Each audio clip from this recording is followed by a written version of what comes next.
it doesn't even fit in frame. So it opens up really lovely. Beautiful. And I just think that level of attention you get from micro brands and real care really puts some of the big brands to shame. I agree. Having said that, I think there's one watch box that's mine here, so I'm feeling good. I'm feeling okay. I think.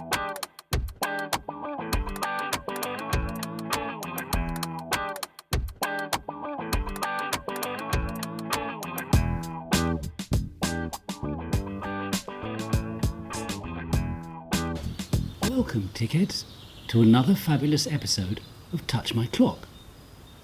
Now, Elliot was out till 4 o'clock in the morning last night at Soho House, so it's going to be a very, very quiet episode. So we're going to be talking about watch boxes.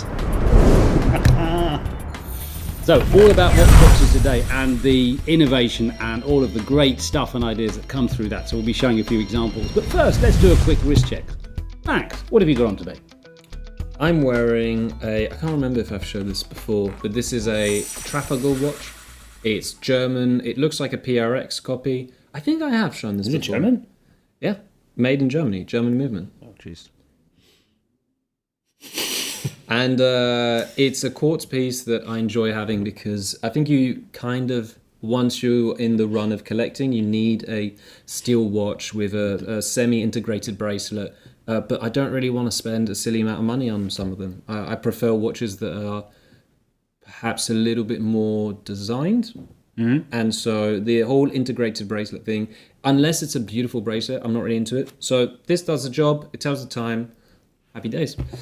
What about you, Elliot? Real horologist. Anyway, I'm wearing a Konnii watch. So this is a handmade piece. I think I've shown this in a episode. But yeah, this is just a handmade piece that I had done. From a guy. It's really amazing. Well, we're going to see a box of it. Really cool. He does bespoke watches and takes a brief from you. And you've got the aeroplane. So you basically choose whatever you want on the watch and he will make it for you. So I really like it. Malaysian? Yeah. Malaysian. Something like that. What do you mean by that?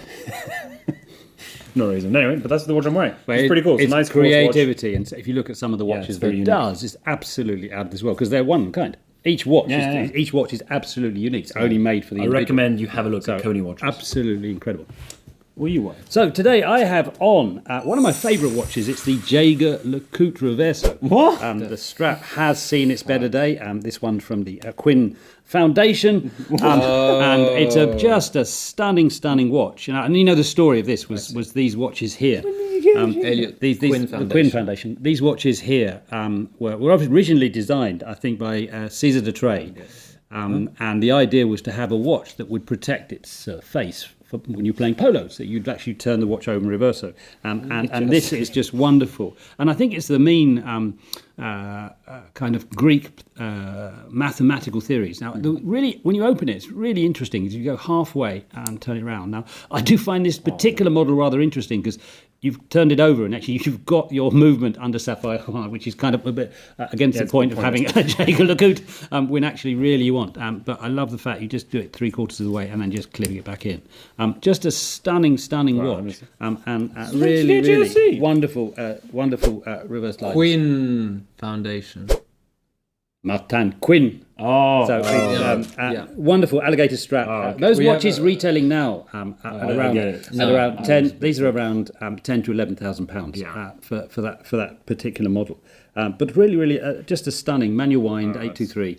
And really is a particularly nice. You're talking about the Greek Roman. Wasn't it called the Dream? So there's the actual mathematical theory that means that everything's perfect by square round. Perhaps the Gordon ratio. The Gordon ratio, or the Golden Dream, I think, is also called. Definitely not. Lovely. Well, we'll look at that afterwards and see where we get to. But really, just a beautiful watch, and this one, of course, has that moon phase as well. Rest du jour. Okay, so we are talking boxes today. So let's just pull some. Elliot, you want to start?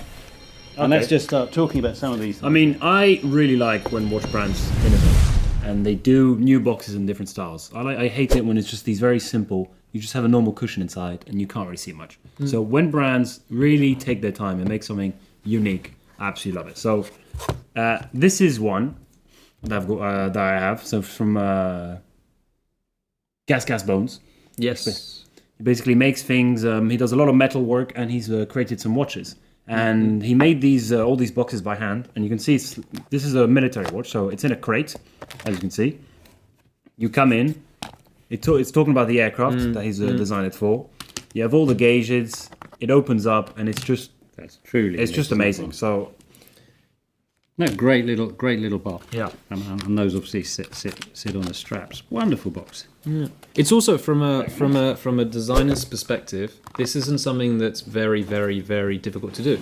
All this is, and you can see the burn edges on the material itself. This is all laser etched. Yeah, it's laser etched everything on it. So yeah, I really love this. It's like a little armor crate, and this is the kind of stuff that you can expose on your shelves.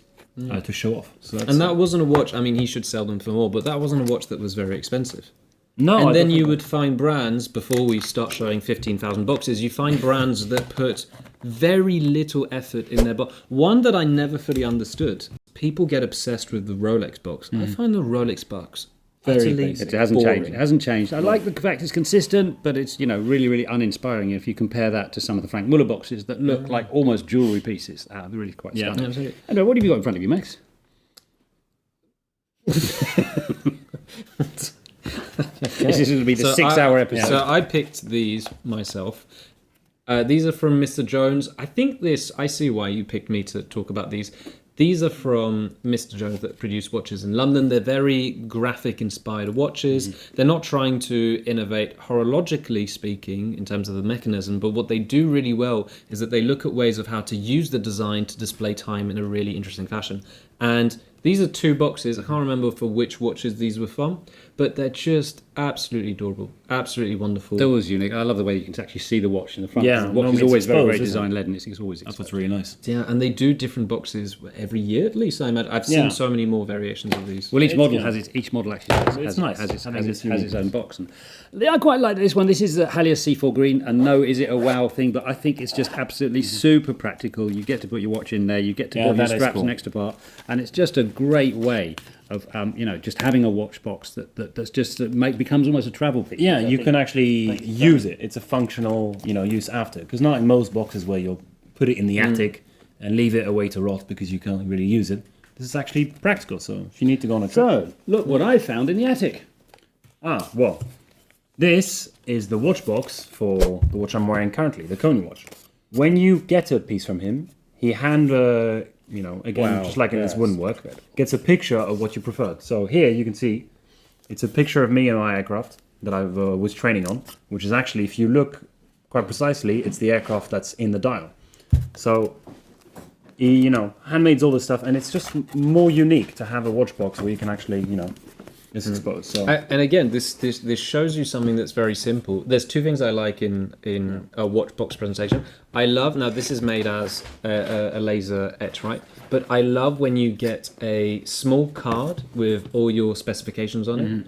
I like the schematics of something, and so being able to see this, even better, if I can see an isometric, so that's a non-perspective drawing of the watch movement, that always makes me go, wow, that's amazing. And it's small touches to make the person that's buying this product understand why it's worth a couple £100, even £1,000. I find it ridiculous when brands that tell you spend £10,000 on this watch and it's wrapped around plastic. And you know what? Funnily enough, particularly when they sell to authorized dealers, it will quite literally just be plastic wrapped, and that's it. And that's for watches that were thousands. I would think even for third-party retailers, they do something different. And isn't this lovely? And you see that that's the wonder of microbrands. A little say thank you, Joe. But actually, these haven't been handmade for one. It's actually sitting there on the back saying specially made for Elliot. And I just think that level of attention you get from microbrands and real care really puts some of the big brands to shame. I agree.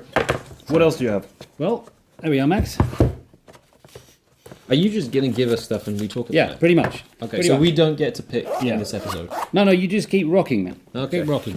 This is this is a Bamford box. So Bamford, as a designer first and foremost, rather than a watchmaker. I'm talking about these things. I haven't actually seen them, so I there don't we really go. know. How cool is that? Okay, it gives a first impression. It's like a watch review, box review. Box review. I absolutely loved the embossed illustration of Michelin Man. Mr. Bibemdum is his real name. That's nice. That's solid. Wow. Little card. That's a very cool design. It's unique, and when they put money in innovation in watch boxes, it's when there's real care. And that's a company that when you the wanna boxes themselves actually worth a lot of money. And you can spend serious money. And one trick is if you buy a new watch, just you sell the box. And you can be incredible terms, such as this one. Are we going Wow. bigger and bigger boxes? Look at this. That's This is massive. the biggest box there is. So Size matters.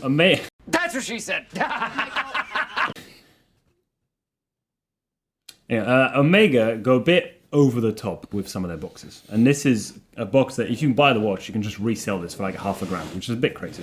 So this is the Wow. Speedmaster It doesn't professional even box. fit. It doesn't even fit in frame, so it opens up really lovely Beautiful case. like this. I'm going to move it out of the way and just have the second box, because if not, it's a bit ridiculous. I don't think I've seen this before. This is just, Truly stunning. I mean, if you get a watch and it comes in a box like this, it's a different kind of experience when you're opening it. Wait, yours came in this box? Not exactly. This.